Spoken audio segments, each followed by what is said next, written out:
How's it going, ladies and gents? It's Flack. I'm going to take apart this two-stroke muffler today. Oops! Oh no, I dropped it. I'll be right back. Okay. Basically only 3 parts to this. This isn't very complex. Or at least to my specs. Right. This is how it was assembled. Hold on. Sorry about that. Camera likes to zoom in when you turn it off. Don't know why. Basically, that's how it was assembled. Put together like that.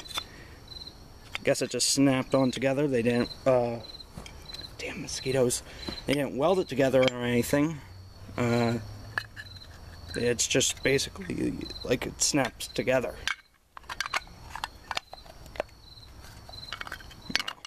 Not anymore.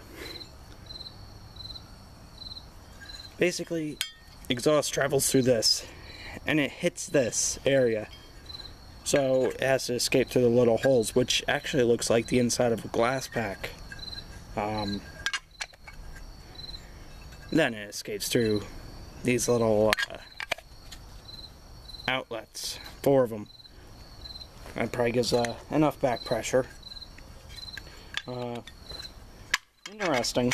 I could use this. I could, maybe I'll take out this middle part. Somehow snap this back together. It attaches to the motor via some springs that lock onto that. I'm not going to do it now. It's getting dark. I don't want to wake up the neighbors. So yeah. That's the way you take apart a muffler, the Flacker 99 way. Thanks for watching. Comment, rate, subscribe. Have a nice day, night, whatever.